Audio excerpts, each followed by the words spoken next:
Welcome back students. मैं आज फिर आप सभी के सामने ओटन डिजिटल एजुकेशन के थ्रू मैं आज आपको class 9 of economics chapter first कराने वाला हूं, जिसका नाम है the story of village Palampur. ठीक है, तो बेसिकली ये आपका जो चैप्टर है, सीबीएसई ने बोला है कि आपके एनुअल्स में नहीं आएगा बट आपके पीटीज में आएगा, तो उसके पर्सपेक्टिव से हमें ये चैप्टर देखना है। सो लेट्स स्टार्ट करते हैं अपना chapter first of economics, the story of village Palampur.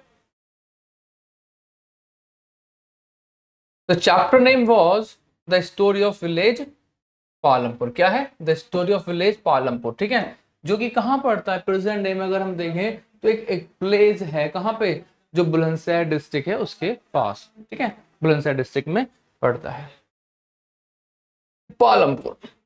Palampur is a hypothetical village.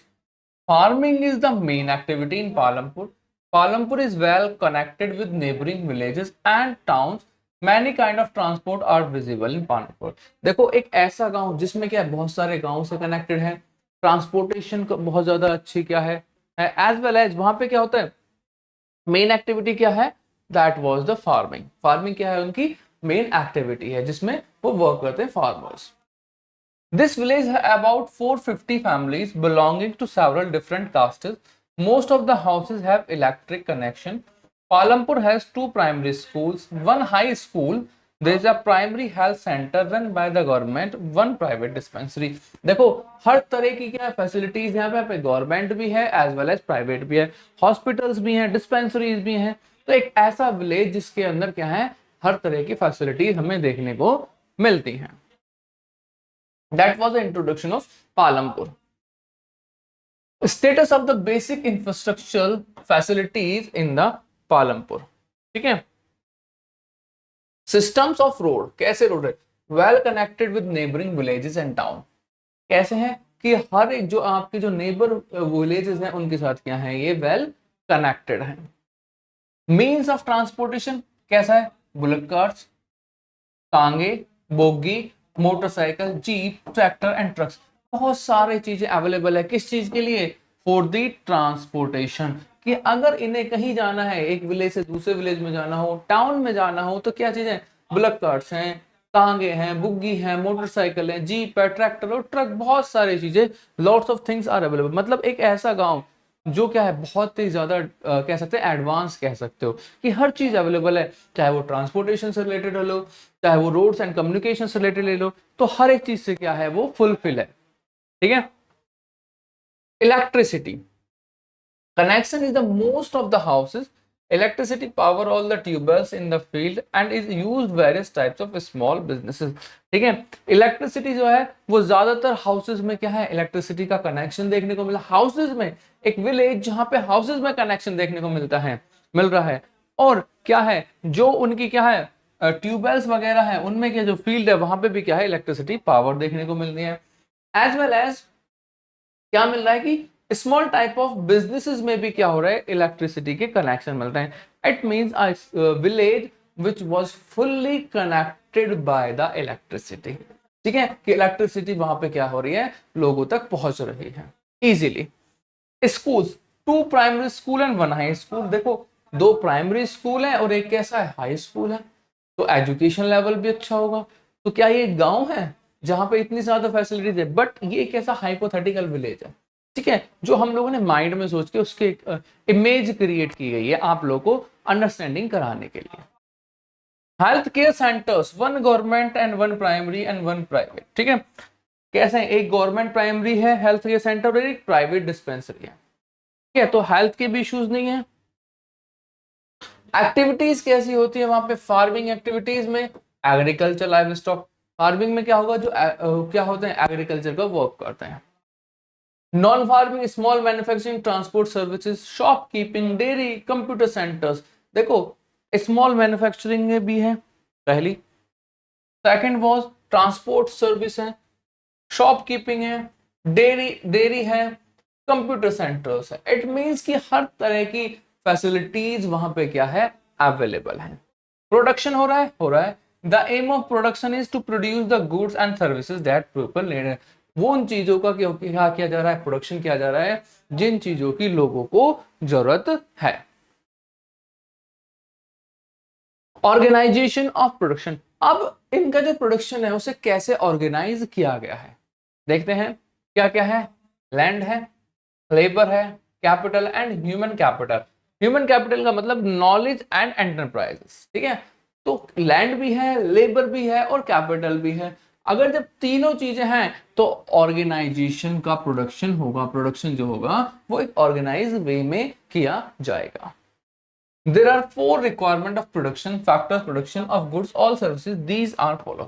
चार चीजें, अगर हमें कोई भी प्रोडक्शन करना है तो उसके लिए बेसिक हमें चार चीजें चाहिए। कौन कौन सी? लैंड, लेबर, कैपिटल एंड क्या, ह्यूमन कैपिटल। तो वही हमें यहां दे रखे हैं कि इनके पास क्या है, ऑल फोर दे हैव, चारों हैं इनके पास। Land, the term land is used wider sense, it does not mean only the surface of the soil but also include all those natural resources which are free gift of nature। Land का मतलब ये नहीं है कि सिर्फ आपने soil मिल गया कि सॉइल है, ठीक है, उसको यूज कर सकते हैं, नहीं, हर एक वो नेचुरल रिसोर्सेज जो नेचर के द्वारा गिफ्ट किया गया है, that was in that region, that was have to be have the availability of your have to be up to it, कि आप उस तक क्या कर सकते हैं, जा सकते हैं, जो उस नेचर के द्वारा वहां पे जो आपको नेचुरल प्रोडक्ट्स दिए गए हैं। Labour, the aggregate of physical and mental effort by the man used to creation of goods and the services. Labour का क्या है, लेबर इजीली मिल रही है, पॉपुलेशन है 450 हाउसेस हैं, तो हमें पता है कि एक विलेज है तो वहां पे लेबर की कोई भी प्रॉब्लम देखने को नहीं मिलेगी लेबर क्लास की। कैपिटल भी है, capital as man made infrastructure of production. Capital may be divided into fixed capital, example machinery, tools, railways, tractor, factories, etc. The working capital like raw material and the cash money। जो capital है basically अगर हम देखें तो दो part में, पहला जो मैन मेड इंफ्रास्ट्रक्चर है और दूसरी क्या है, जो working capital like raw material and the cash money. तो इन सब की क्या है वहां पे अवेलेबिलिटी है। Human capital, knowledge and enterprises, कि ठीक है हमारे पास लैंड है, लेबर है, कैपिटल है, क्या हमारे पास ह्यूमन कैपिटल है? ह्यूमन कैपिटल का मतलब नॉलेज है, एंटरप्राइजेस है, जी हाँ उनके पास ये भी है। Human capital is a measure of the skill, education, capacity, attribute, labour which influence their productive capacity and the earning potential. कि मतलब ह्यूमन कैपिटल का मतलब ये है कि आपको एक नॉलेज होनी चाहिए, नॉलेजेबल पर्सन हो, आपको जानकारी होनी चाहिए, आप क्या कर सकते हैं, चीजों को प्रोड्यूस कर सकते हैं, क्रिएट कर सकते हैं, ठीक है, कैसे प्रोडक्शन बढ़ा सकते हैं। तो ये सारी चीजें हमें क्या देखने को मिलती हैं पालमपुर में। ग्राउंड मेजरिंग यूनिट्स क्या है? The standard unit of measuring land is hectare, one of hectare square इसको 1 hectare equal to 10,000 square metre. In most part of India, the unit used for agriculture land measurement by farmers are बीघा, बिस्सा, गट्ठा, Guntha, जरीबा etcetera. और India में अलग अलग जगह जो है हम जो मेजरमेंट के लिए चीजें क्या है यूज करते हैं वो अलग अलग है। जैसे आपका क्या हो गया, बीघा 1 बीघा है, कितने बिस्से का है, कितने गट्ठे हैं, कितना गुंठा है, कितना जरीब है। तो अलग अलग जगह ऑल ओवर इंडिया हम जो है मेजरमेंट के लिए अलग अलग मेजरमेंट्स यूज करते हैं, that was made by our local people या लोकल फार्मर्स, ठीक है। बट यहाँ पे कैसा है कि 1 हेक्टेयर है जिसकी इक्वल क्या है 10,000 स्क्वायर मीटर है। Agriculture crop year in India, कैसा एग्रीकल्चर क्रॉप होता है? The agriculture crop year in India from July to June. Agriculture season are classified into mainly 3 cropping season. तो हम एग्रीकल्चर क्या 3 सीजन में डिवाइड करते हैं, कौन कौन से? पहला rainy season kharif, period July October, crops jowar, bajra, rice, maize, cotton, sugar cane, तंबाकू। They were known as the rainy season. जब बारिश का समय आता है कब? जुलाई से अक्टूबर, ठीक है। Winter they were known as rabi crops, period October to March, crop wheat, barley, gram, mustard, pulses, potatoes and etc, ठीक है। नेक्स्ट is summer season, जेल, period March to June, watermelon, taurus, cucumber, leaf, other vegetables are the flowering। तो ये क्या basically हम लोगों ने क्या है जो एग्रीकल्चर है उसे 3 पार्ट्स में डिवाइड किया है, रेनी, विंटर एंड समर, ठीक है। और तीनों पे अलग अलग जो क्रॉप्स, जो रेनी में खरीफ होगी, विंटर में रबी होगी और समर में जैद होगी। मल्टीपल क्रॉपिंग, मल्टीपल क्रॉपिंग क्या है, what is multiple cropping? Multiple cropping is the practice of growing more than one crop on a same piece of land during the crop year. कि एक ही time पे हम क्या कर रहे हैं, दो या दो से ज्यादा क्रॉप्स वहां पे ले रहे हैं, तो हम उसे क्या कहते हैं, मल्टीपल क्रॉपिंग। जैसे कि आपको फिगर दिख रही है, यहाँ पे क्या है, मेज है, यहाँ पे क्या है, सोयाबीन है, ठीक है। तो एक ही लैंड पे हम क्या कर रहे हैं, अलग अलग, यहाँ पे कोई और क्रॉप है, तो एक ही लैंड पे हम क्या कर रहे हैं, अलग अलग क्रॉप्स को ग्रो कर रहे हैं, ठीक है। That were known as the multiple cropping. Farming, farming provide essential amenities like food for the people and the fodder for the animal. It also provide the main source of raw material to the secondary sector, manufacturing industry. Farming क्या, farming जो है हमें क्या देती है, हमें food दिखाना देती है, फूडर देती है, किसके लिए, एनिमल्स के लिए, ठीक है। और प्रोवाइड क्या करती है, most important the raw material to the secondary sector. कि सेकेंडरी सेक्टर को अगर फार्मिंग अपना रॉ मटेरियल ना दे तो सेकेंडरी सेक्टर में वो चीजें प्रोड्यूस नहीं हो सकती। जस्ट लाइक आपके बिस्किट्स हुए, ठीक है, और पल्सेस वगैरह बहुत सारी चीजें हैं, जैसे आपके नमकीन जो मिलते हैं, मतलब इट मीन्स की lots of things which are based on the farming and the more than the 80% things which are depending on the farming, जो फार्मिंग के ऊपर डिपेंड है, कि अगर वहां से रॉ मटेरियल नहीं आया तो चीजों को क्रिएट नहीं किया जा सकता, ठीक है। That were known as the farming. Agriculture practice carried out in India from ancient period. जी सही बात है कि जो एग्रीकल्चर है वो इंडिया में कब से हो रही है, it belongs to India from the ancient time, ठीक है। कब से हो रही है, एंशिएंट टाइम से। Traditional farming adheres to the traditional methods for agriculture. One of the other hand, modern farming experiment with the implementation of the advanced. Traditional क्या है कि ट्रेडिशनल चीजों को यूज करके एग्रीकल्चर किए जा रहे हैं, और दूसरे वहां अगर मॉडर्न की बात करें तो वो क्या कर रहे हैं, मॉडर्न चीजों का यूज करके, मॉडर्न टेक्नोलॉजी वगैरह का, तो वो मॉडर्न फार्मिंग करते हैं। जैसे पहले अगर हमें क्या करना होता था, जैसे हमारे खेतों में कई बार कीड़े वगैरह लग जाते हैं, पैसे, तो हम उनके ऊपर क्या करते थे कि अपना सिंपल जो वो होता है खाद वगैरह का, जो गोबर वगैरह का जो वो बना लिया हमने घोल, और उसको छिड़क देते थे। बट आज क्या करते हैं हम, फर्टिलाइजर्स, उनका केमिकल्स का यूज करते हैं, फर्टिलाइजर्स का यूज करते हैं, ठीक है। तो ये कहीं ना कहीं जो है हमारे जो जितने ज्यादा एडवांसमेंट आती जा रही हैं वो हमारी हेल्थ को कहीं ना कहीं इफेक्ट भी करती हैं। Difference between traditional and modern farming, क्या डिफरेंस है ट्रेडिशनल और मॉडर्न फार्मिंग का? The basic difference between the traditional and modern farming are, traditional farming use of traditional seeds in agriculture. क्या हो रहा है कि ट्रेडिशनल सीड्स का ही यूज किया जा रहा है, लेस इरिगेशन, कम इरिगेशन किया जा रहा है, रिक्वायर्ड होती है, यूज ऑफ काउडंग और other natural manure fertilisers as fertilisers, use traditional plug irrigation from wells, river, रहत एंड पॉन्ड। कि टोटली क्या किया जा रहा है, ट्रेडिशनल चीजों को ही यूज किया जा रहा है, चाहे वो कुछ भी हो, चाहे वो हमें क्या इरिगेशन करना हो, ठीक है, चाहे हमें प्लगिंग करनी हो, ठीक है, चाहे हमें क्या fertiliser as a cow dung manure use करना हो, कुछ भी हो, तो वो हम क्या करेंगे, ट्रेडिशनल वे को ही अडॉप्ट करके उन चीजों को यूज करेंगे।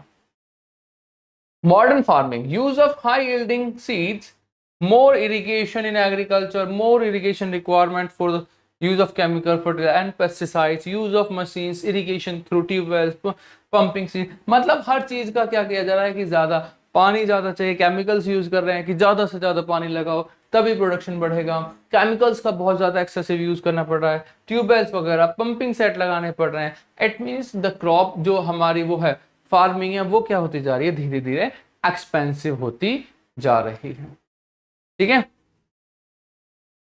Green revolution, what is green revolution, क्या है green revolution? The great increase in the production of wheat and the rice in India in the 1916 known as the green. जब 1916 में क्या हुआ था, प्रोडक्शन क्या किया गया था, इंक्रीज हुआ था, अब उसे क्या कहा गया, ग्रीन रिवॉल्यूशन। अब ये हुआ कैसे था, एम.एस. स्वामीनाथन ने क्या किया था, इंडिया में ग्रीन रिवॉल्यूशन के जनक माने जाते हैं, फादर माने जाते हैं। उन्होंने क्या किया था कि जो इस ग्रीन रिवॉल्यूशन को लेके आए थे और यहाँ पे HY सीड्स को बनाया था, और उसका जो एक्सपेरिमेंट किया था वो बेसिकली कहाँ किया था, पंजाब और हरियाणा में, और उसके बाद ऑल ओवर इंडिया उसको फॉलो किया गया था। It could happen owing to the introduction of modern farming methods in India, such as use of HYCs, well-developed irrigation system, use of pesticides, fertilizer, use of farm machinery, etc.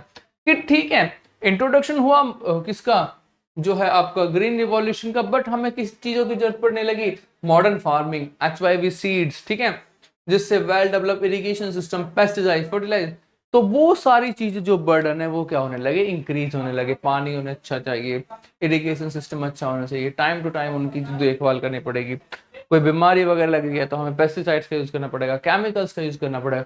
तो कहीं ना कहीं जो है, जो हमारी चीजें हैं वो क्या होती जा रही थी, पॉल्यूटेड होती जा रही थी। Positive impact of green revolution.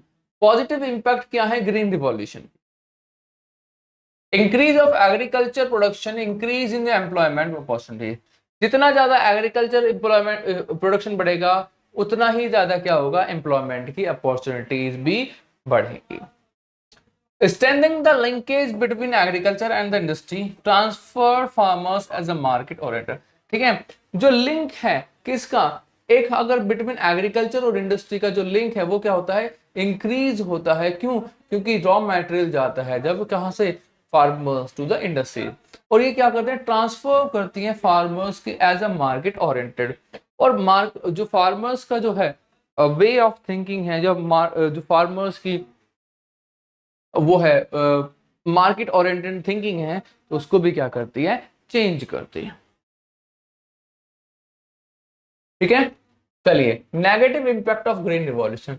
Green revolution के नेगेटिव इंपैक्ट क्या हुए, less of soil fertility, depletion of water, Apple increases the regional disparities, interpersonal inequality. बहुत सारी चीजें हुई। क्या हुआ, loss of soil fertility, soil की जो है क्या हुई, फर्टिलिटी लॉस हुई पहला। डिप्लीशन ऑफ वाटर टेबल, पानी की क्या होने लगी, कमी होने लगी, क्योंकि क्या होने लगा कि ज्यादा इरिगेशन करना है तो ज्यादा पानी चाहिए, ज्यादा पानी चाहिए, तो उसके जो लेवल है वो क्या हो रहा, decrease. Increase the regional disparities, regional में डिस्पैरिटीज होने लगी। क्यों? क्योंकि भाई बिहार जो आपका ये है, जहां पे दोआब वाला एरिया है, जैसे आप ले सकते हैं पंजाब हो गया, हरियाणा हो गया, यूपी हो गया, बिहार, तो वहां पे क्या है, वाटर की अवेलेबिलिटी अच्छी है तो क्रॉप्स अच्छी ग्रो सकती हैं। अगर हम बात करें एमपी जाएं तो वहां पे वाटर नहीं मिलता इतना ज्यादा, ठीक है, तो वहां पे क्या होगा, जो क्रॉप्स का प्रोडक्शन नहीं हो रहा, तो डिस्पैरिटीज होने लगी कि कहां प्रोड्यूस करना है, कहां पे प्रोड्यूस नहीं करना।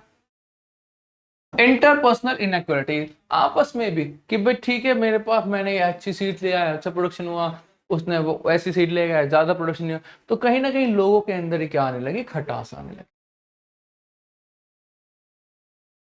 Land distributed between the farmers of Palampur, land क्या की गई, डिस्ट्रीब्यूट की गई, कैसे, फार्मर्स ऑफ पालमपुर के बीच में। Small land are cultivated by the small farmer, छोटे लैंड छोटे फार्मर्स के द्वारा। On the other hand, more than half of area village is covered by plot that are quite large in size। बड़े बड़े size के क्या बनाए गए थे, प्लॉट बनाए गए थे जिसमें फार्मिंग करनी थी। There are 60 families in medium and the large farmers who cultivated more than 2 hectare of land। ठीक है, मीडियम और लार्ज फार्मर्स जो थे वो क्या थे, 60 फैमिलीज थी जो क्या करती थी, 2 हेक्टेयर लैंड को एक्वायर करती थी। A few of large farmers have land extending over 10 hectare, और कुछ फार्मर्स जो बड़े थे उनके पास क्या थी, 10 हेक्टेयर से भी ज्यादा जमीन थी। तो कहीं ना कहीं इनइक्वल डिस्ट्रीब्यूशन ऑफ लैंड हमें देखने को मिल रहा है, कहां पर, पालमपुर में। विल द लैंड सस्टेन, क्या लैंड सस्टेन कर पाएगी उनकी कंडीशन को? Land being a natural resource, it is necessary to be very careful in its use. कि लैंड का जो हम यूज करते हैं वो क्या है, हमें उसको देख के यूज करना चाहिए कि कैसी लैंड है। ठीक है, scientific reports indicate that the modern farming methods have overused the natural resources. Scientific ने क्या कहा कि जो हमारा मॉडर्न मेथड है वो क्या यूज कर रहा है, नेचुरल रिसोर्सेज को ओवर एक्सप्लॉइटेशन कर रहा है। In many areas, green revolution is associated with loss of soil fertility due to increased use of chemical। और कुछ एरियाज में क्या हुआ, ग्रीन रिवॉल्यूशन की वजह से सॉइल की फर्टिलिटी क्या हो गई है, खत्म हो गई है।